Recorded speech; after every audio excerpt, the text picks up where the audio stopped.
Hey everybody, welcome back to Guns and Gadgets, the premier source for Second Amendment news. And before I jump into this, I don't know if you saw my post from earlier, I did a short, but the Sons of Liberty shirts are back in stock, back by popular demand. They're not going to last long. I'll have a link down below and in the pinned comment. If you want them, pause this and jump on it because they're going to be sold out again. But if they sell out quick, I will push for another printing. So thank you for your support of the channel. I just want to, so I get this question a lot every day, and I figured I'll do a video about it because obviously the desire for the knowledge is there, and I'm talking about deciding what gun group to support, especially now with the elections coming up and gun control back on Bobo Biden's front burner, if he even knows what the front burner is, and a lot more coming down the road here, especially with the pressures of the ATF and doing what they've been doing the last week and a half. There's a lot of groups that deserve our funds. There are a lot of groups that might not. Now, I'm not going to name any groups here by name, but I will say that there are many good groups that are doing solid work, both at the federal and state levels. And there are other groups at the same levels that might not be doing such a good job. So I'm going to give you four factors here, four things that I look for when I'm determining whether or not I'm going to send money to a gun group to help support and defend the United States Constitution and the Second Amendment, whether it's on the federal level or state level. And I'm members, I can't even talk. It was leg day in the gym. I'm a little lightheaded, so bear with me. But there are a lot of groups that I am a member of, not just here in my state. So without further ado, here's number one. All groups must fundraise. That is important to know. We'll often, and I'm going to look at my notes here because I just did this scribbling things down. It's important to know that all groups have to fundraise. We do not have any Michael Bloombergs sprinkling millions of dollars to further the wins on the Second Amendment side. It'd be freaking fantastic if we did, but we don't. So all groups have to fundraise. Often I see comments from people like, all they do is send me fundraising emails. Some groups, yeah, well, every group has to do that. They all have to do that. Some groups do it more than others. But things to look at are what do they do with those funds? Many groups will use those funds to lobby, to file lawsuits, to hold training classes for citizens and legislators alike, and also to meet with legislators, to travel, to meet with people, to build groups of legislators that will start working together to pass or to work against a bill. This all takes money, and that's where the funds come from, us, we, the membership. Now, the flip side of that is, does the gun group use those funds raised to go back in to raise more funds? And what do I mean? Are they using these funds to do those things that I mentioned, or are they using most of that money to then again make more fundraisers and to invest their money and get a great return on their investment? And now there's a lot of ways that you can find that stuff out. One of the big ones is the IRS Form 990, which they're all publicly available. You can go online and search up the 990 form for whatever group you want. And you can see how much CEOs make and how much they take in, what they spend. There's a lot of information you can find there. And all it takes is a couple minutes of your time to research this. But for me, I am backing gun groups where that money goes towards the fight. Yes, people get paid because that's their job. It's a full-time job, so they're going to get paid. But are they paid reasonable for what they do? Or are they paid an exorbitant king's ransom for doing what they do? Those are other things that I look at too. But I'm not going to back any group that is solely a fundraising group. They got to have some skin in the game, if you know what I mean. Number two on the list of things that I consider when backing a 2A group is whether or not they do anything themselves. Now, there are a lot of groups out there, and I'm sure you're going to, as soon as I say this, names are going to pop up, but they'll take credit for passing bills, defeating bills, legal victories, but in reality they had little to no influence at all on legislators, didn't put up funds for the filing of the lawsuits, and they didn't have any skin in the game. Some things I look at are what groups were involved in writing said bills. And it's really easy to find out. You just have to ask a couple questions. You can call the groups themselves. They'll tell you. You can call the sponsor of the bill to see if they're working with group X, Y, or Z, and they'll tell you. But that's a very big indicator for me on whether it's a legitimate 2A group or a fundraiser. Like I said, some of the things I look at are, were they involved in writing the bill? Did they file a lawsuit? Did they put up money for the filing of the lawsuit? Are they securing bill sponsors? Are they lobbying for these bills, whether it's at Capitol Hill or the state capitals? Or the flip side, are they printing mailers? Are they just sending out more fundraisers? Are they emailing more fundraisers when they really didn't do what other groups might have done to warrant me giving that extra money for them doing something? Again, you can call these groups and they will tell you. If it's a legitimate group who's doing the work, they'll be happy to tell you, hey, we filed XYZ lawsuit in New Hampshire. We filed XYZ lawsuit in Arizona, in New York, and we won here. We didn't win here, but this is why, and we're planning on this one, and they'll tell you that stuff. And then there's others who will just give you generalities because maybe they're not as involved and they really don't want you to know that. You know what I mean?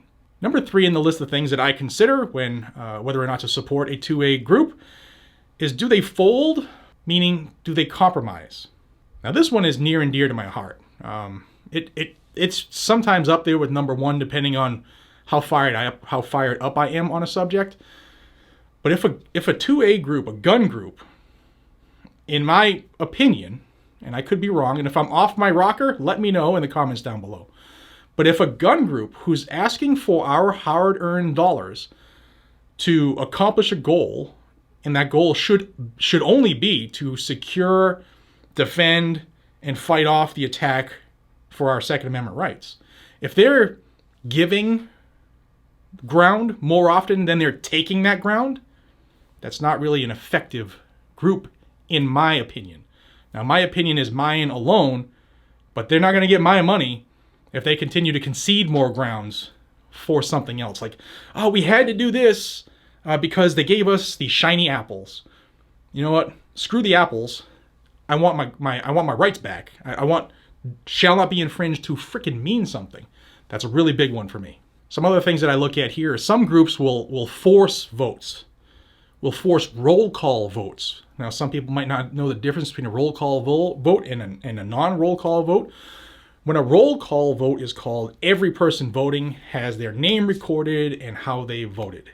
And that's good whether we win, a proverbial win, or we lose on a bill during this vote, because now we know where they stand and we know where their intentions lie. And that is huge. Not some groups don't push for that. They should be pushing for every single vote to be a roll call vote. Another thing to look at is solid groups will often put pressure on legislators who might be floundering, might be wishy-washy. They'll leverage other legislators to get legislators in line. And believe me, they can't do that if they don't have a solid work ethic, a solid respect from the legislature. So that'll also tell you whether your gun group that you're thinking about is somebody that is well thought of in the community as well. They'll also back or endorse candidates during elections, or try to get evil candidates removed from office. Now, with that said, another thing that it burns me, and I see this all too often with some groups. Every group will grade politicians when it comes towards election time so that the members can have this easy to reference guide and figure out who they should vote for. Because let's face it, let's be honest. Like, not a lot of people are going to do the research to figure out how Billy Joe Robideau voted throughout his history, his career as a politician when it comes to the Second Amendment. So these groups make these forms, these grade sheets available to help with that. But I have seen, one time is too many. I've seen it far too many times where someone will get, for instance, an A+ grade, which would tell members, hey, this is somebody we should vote for. When if you do your research, you might find that A+ grade person voted for red flag, voted for a bump stock ban, is in favor of limiting magazines, limiting round counts. That's where you have to do your research. And talking to these gun groups will often get you the answers you're looking for. Sometimes you have to be confrontational and ask those questions. Number 4 on the list of things that I consider whether or not I'm going to support a 2A group is, do they make it easy to get information and or get the truth? This is another one that's pretty big for me. It is number 4, but I mean, these all could be like 1A, 1B, 1C, 1D, because I'm very, very picky, especially if I'm going to recommend it to you all, because I believe that if I'm going to believe in something enough to recommend it to you, then they should be worthy of your trust. And sometimes this one burns me a lot. For instance, when I say get the truth, say a bill comes out or we find out something going on with the ATF or whatever, is this bill likely to pass? And if it's not, are they fundraising off of that bill like the world will blow up tomorrow if you don't donate? I got a problem with that, and it is what it is. If a bill's not likely to pass, gun group should tell you that. And then they might say, hey, but this isn't going to pass, but this one is something we're really worried about because they have the numbers. And that's something you might want to, kick in when they fundraise off of that. So I hope you understand how I put my ideas down. I mean, it's just like a quick little thing. I got out of the gym and I was like, I get this question a lot. Let me see if I can help people. So I hope that this helps you. It's 4 things. It's pretty easy. And you can get this information really, really quick. A couple minutes of your time, whether you're pulling up the 990 to see what money they take in versus what money they put out and how it's put out. And a lot of this information you can see on their website. If you get on their mailing lists, they'll tell you these things that, hey, we filed this lawsuit here. We're fundraising because this is now going to be appealed, and eventually we're going to bring it to the Supreme Court. And we know that takes, $1 million and more often. So those are some things that I look at, and I hope that this helped you on a Sunday afternoon. Let me know down below. Did it help you or not? Is this something that you now will look forward, going forward, will help you decide on whether you're going to support a group or not? Now, again, I'm not naming any names, so don't hit me up in the comments like, hey, what do you think about, gun group ZYX? I'm not going to do that. But I will say that the information is out there, and this is for federal and state and local groups. So do your homework before you just chip in.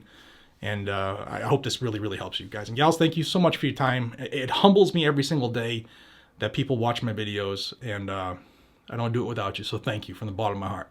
Till we see each other again, be safe, stay vigilant, carry a gun to keep you, your friends, your family, your community safe. Gun on your hip is more effective than a cop on the phone. And get them by the last. They're going to sell out again. The Sons of Liberty t-shirts from Guns and Gadgets. Link down below and in the pinned comment. Have a good one. Till we see each other again. Rock on, y'all.